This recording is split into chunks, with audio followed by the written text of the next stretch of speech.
have some good viewing. Thursday, hey, we're in October. Pumpkin. And let's see, we have a half day tomorrow. Early book report you want to turn it in is tomorrow. And then other information for you.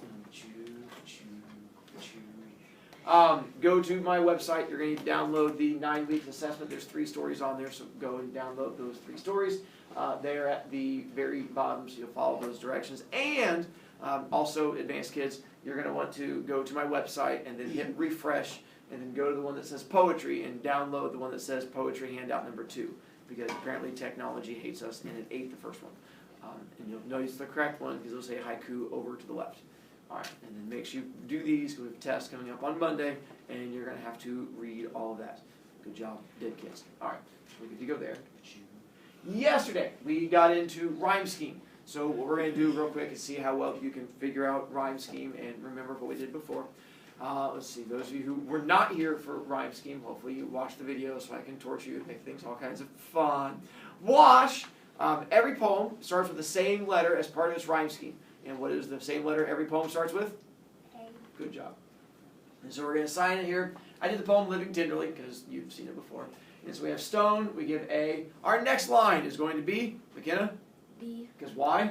Because it doesn't rhyme with A. Nicely done. So it goes to B. Snake becomes letter, Leah? C. Is correct. Projective is letter, Knigget? D. Go you. Sleeves, Zoe? B. As in boy? As in the letter B. Okay, so you're saying B or D? D. As in boy? Yeah. Because you're saying sleeves and seams rhyme? It's iffy. I thought about that too. I ended up going not rhyming because it's a V-E-S as opposed to just an S at the end. So what would you go with instead? E. Works for me. Yeah, sometimes they get a little iffy and you can argue them, but on that one I'd say no. Within! Zanaya? F. And we'll throw in the next one also. Chin? What's the next line also? F. His way to take her role, no. He stole it from you. He's a horrible child. Because I figured they went as a partnership. So you have F, F, and then clamps. Malia? G. Is correct. And then going down, do we start over when we get to the new stanza? No. Heck or doodle, no. To there. Deep U. Roof.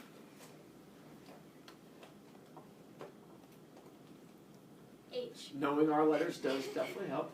And when you have a poem that doesn't rhyme a lot, that's actually what makes it tougher, because then you have to try to go back and figure out. And the scheme or pattern on this one is rather chaotic. And then we get to home. And for home, Miller?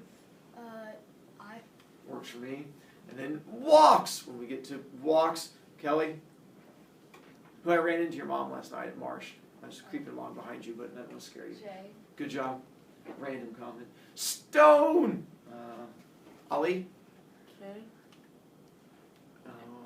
Oh, I didn't see the stone up there. Yeah. So why is it not K? It's because it rhymes with the stone in the first Nicely done. So you have to go all the way back to that first line with the other stone. Jackal. C is the next one. Wow. Nicely done. Because it goes up to the snake and then the lake. Then we get to dust. Johnny. Dust is K. Nicely done. Also, I just have to say something. The stone doesn't rhyme with stone. It's the same word. But as far as rhyme scheme is considered, if it's the same word, it's considered the same thing. Okay. You're going to have to write Joe Poet, the guy who came up with it. He's the guy that created it. He's a horrible person. Mo? Wouldn't I'm always at home. Wouldn't that also be A? Because home rhymes with stone. I thought that was another one I thought about too, but because it's an O-M-E versus an O-N-E, I mean, you could argue, go back and forth, but I went ahead and went for no, just because I wasn't positive about it. And there's every once in a while you can argue some of the rhyming. Tenderly! Catton?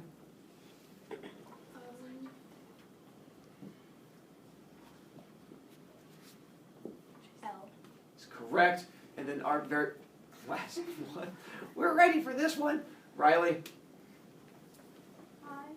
And so you're saying home and bone? It's close. There's actually rhymes with another one better. That have the same own sound. A. It'd work better. And that's where the A comes in. Nicely done. So does it make sense to you, Carbona? Yeah. Go you. What, Carmona? You want to volunteer to do one all on your own because you missed yesterday? I'm proud of you. Let's take a look at one more. It's called My Quick Poem. And we'll see how well Carmona can do. You're going to take off and just lead us all through it. I'm so proud of you. What's the first? This is my poem about words and such. I like writing it so much that I'm babbling like a brook or stream. Did you get my funny? All right. You ready for the first line? A. And then B, B. And then B, B. And then C, C. and You say N? We can't go to N. No. D, D. And then E. apparently you do not. Nicely done, you. So that's rhyme scheme. That's about as tough as it's going to get. I know it's a genius poem. You can just let that sort of flow over you for a moment. It's some good stuff. Knigget? You're calling it a genius poem because you wrote it, right? There's no evidence whatsoever. And I'm sure the poet spent more than at least 45 seconds on it. Yes. Isn't your pseudonym for when you write your book? There's no evidence of that either. Yes, there is. It's on your website. You know, like the middle name and like. Let's get out the book right now. Let's not. What is I don't need you and your facts in my classroom. your face? Let's see. Look at you try to throw facts around. Facts have nothing to do with education. Now, let's take a look at all the time. Speaking of lies, let's talk about haiku, which are made up. Yes. Facts have nothing to do with learning, then why do we have to learn facts about See? She's proving my point exactly. Let's take a look at haiku and see. Did I confuse you? Yes. With this one, if you've seen haiku before, that's good. It should be on your new little thing. It has the same information for you, and it has little example haikus. We're only going to spend a moment on haiku. I just want to make sure they're in your brain so that I can torment you with them later. Personally, I love haiku, which we'll get to why I love haiku in a moment. Kraft, you also love haiku, and you want to read it for me? Thanks, Kraft. I appreciate that. Go ahead and educate us about haiku. A haiku. Haiku. Nailed it. Is a three-line poem of Japanese origin containing 17 syllables. There are 5 syllables in the first line, 7 syllables in the second line, and 5 syllables in the third line. Such a poem should communicate meaning through very few words and should only have one idea or topic per haiku. The subject matter of a haiku is usually drawn from nature. Nicely done. And then it has little examples on there for you of different haiku. I'm sure at some point in your life you've experienced a teacher that's tortured you with haiku. The 3-line poem, the ones that deal with syllables, so it doesn't matter how many words are in it, it's the breakdown of the syllables. If you don't remember how to figure out syllables, once again, there are the 3 syllable counting methods. One is the jaw drop method. Every time that your jaw comes down is a syllable in a word. How many syllables is that? And so every time your jaw comes down, that'll help you figure out a syllable. You can also do the clapping monkey method. And the clapping monkey was when you're like, I am now counting syllables. And you do it that way. And then eventually you get to the advanced one, which is like you just do it in your head. I can count syllables while I talk. Go me. And so eventually you'll sort of figure out where your syllable counting comes in. Catton? I was with this teacher. She had us like write haikus. We could write haikus for this certain poetry project, but she said it didn't have to be exactly 5, 7, and 5. She said we could like mess around with it, so it could be like 6, That's a lot. 8, and like 4. She was embracing the idea where you don't have to have facts in education. She was just going, we're just going to make random stuff up. She was very organized. Yeah, there's some special people in the world. I wouldn't know any of them myself, but I've heard they're out there. With haiku, it's how many lines does it have to be? 3. How many syllables in the first line? 5. Unless you're Catton's teacher. In the second line? 7. Third line? For a total of 17. What is it? What is the theme supposed to be? Nature. And then how many different things is it supposed to talk about? 1. That's the main idea of haiku. As an example, little piggies are rolling around in the mud. I hear the oinking. You count it. Little piggies are rolling around in the mud. I hear the oinking. So nature is anything that's not man-made. Pigs are not man-made. Bacon is, but not pigs. And the fact that it has one thing and it goes 5, 7, 5. And then you have broken and broken, again on the sea the moon so easily mends. The idea that You have the reflection of the moon out on the ocean. You're like, oh, it's so pretty. And so I know it makes you feel giggly on the inside. And so then you have squirrels are in the trees. I can hear their chattering. I am dodging nuts. And so it's the same thing. 575 gives you the same idea. Maybe not quite as awe-inducing, but also a genius-level poem. Johnny? Why would they be throwing nuts at you? I don't know. They're squirrels. I don't write them letters. Yeah. Did you make those haikus too? Not all of them, just the really good ones. Now, we're going to take a look at some haiku with issue. And we're going to see if you can figure out what the issue are with the haiku. They're not, your ones haiku on there are all good haiku. So don't look at, you can look at those as examples, but not for bad ones. This one says, rocks are really hard. They are used to hold down grass. Some are just brown. There's a problem with this one. You have to figure out why has this haiku failed haiku elementary school.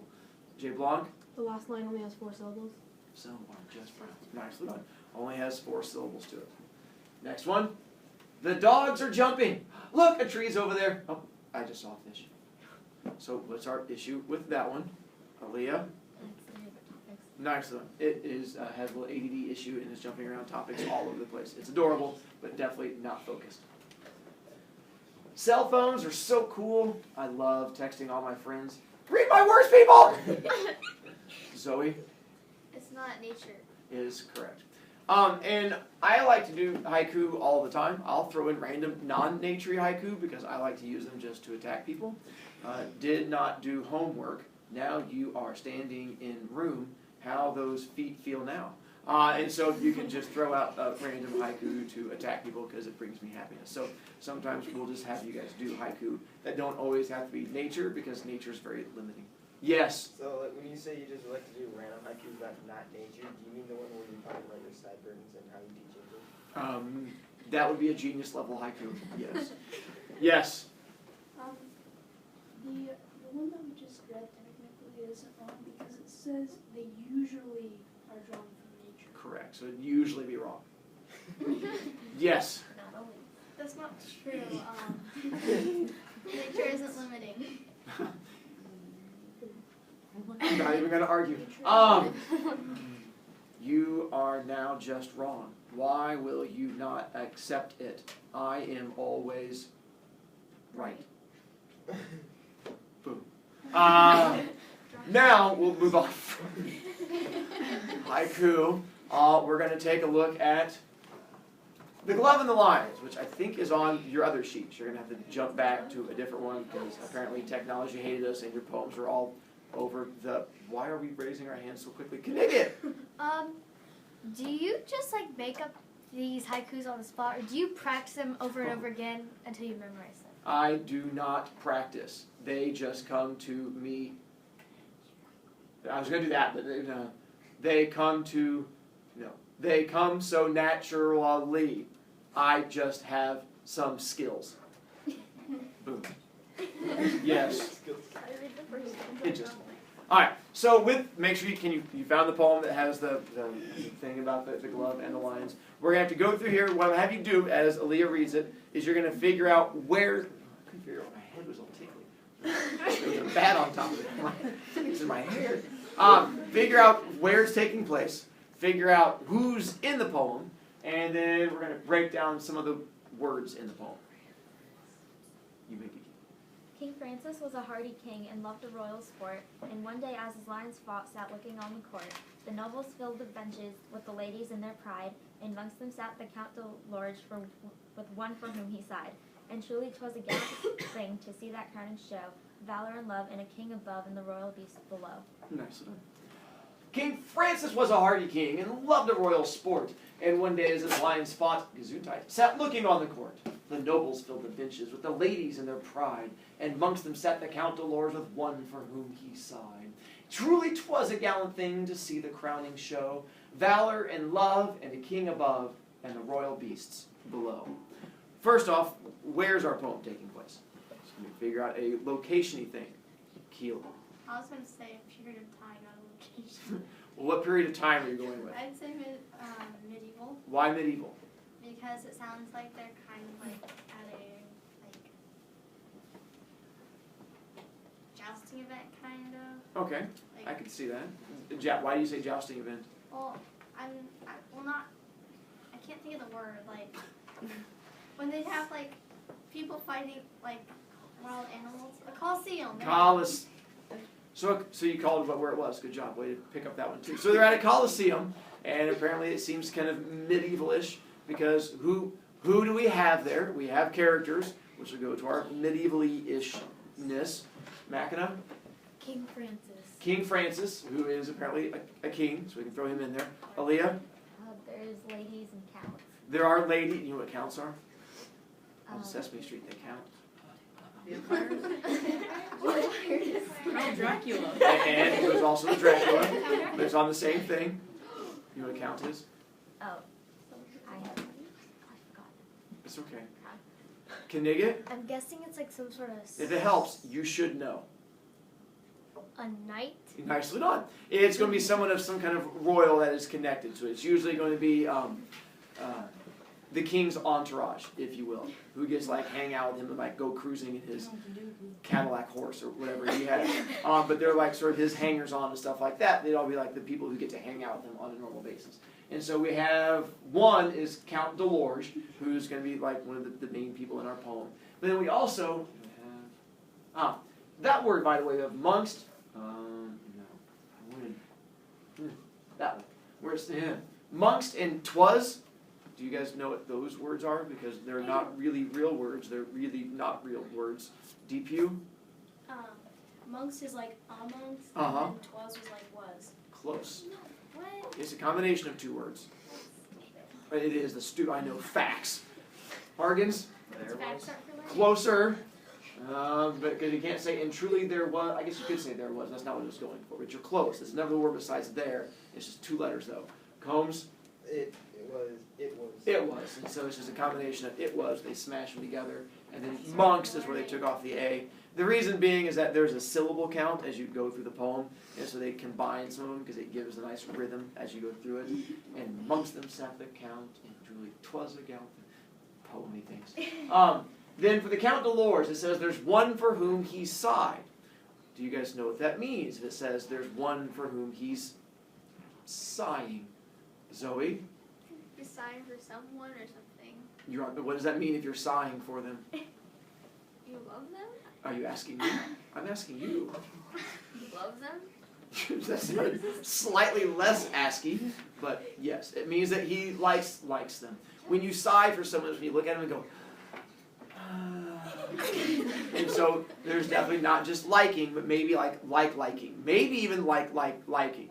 I don't want to go all the way to love because that's scary. But there's definitely where he's looking at her and doing a little when he looks at her because of the liking.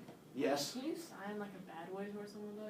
You'd be like, You can. Well, yeah. every day in here. When you see me come in and you guys raise your hand, I go, what? Yeah, I do the same thing. But here it's a different kind of sigh. This is a happy sigh, not a first period sigh. It's okay to be confused by that. Let's see. We have that. The king. I think we're good to go. Gallant. Do you guys know what the word gallant means? Yes. Oh, God. What's gallant mean? Well, it's kind of hard to describe. I know what it means, but I can't tell you. I just can't think of like words that have anything to like. Well, is it a good or bad thing? It's good Okay. Why do you say it's good? because it is. Let's trying to get you there. You failed me a little. DQ? Brave/heroic. Oh, way to Google it. No. Gallant is chivalrous. It's where you go and do the things like with the mud puddle and the dude takes off the jacket, is like, and throws the jacket over the mud puddle so the girl doesn't have to step in. Did you guys ever watch the old TV shows like the girl? No. So yeah, so you're trying to do that, or heaven forbid, you pick the girl up and like throw her across it because you don't want to get her feet wet. That's yeah. Throwing her is not. No, girls are weak. They can't do things on their own. I'm offended. As you should. I'm proud of you. Gallant is where you're trying to do the thing to try and be impressive. Yes, like a knight would. Good job here. Can they get? I dance in the rain and step in puddles. Go, Maya! To go back to this. That was Amy. There. Pride. This has two meanings.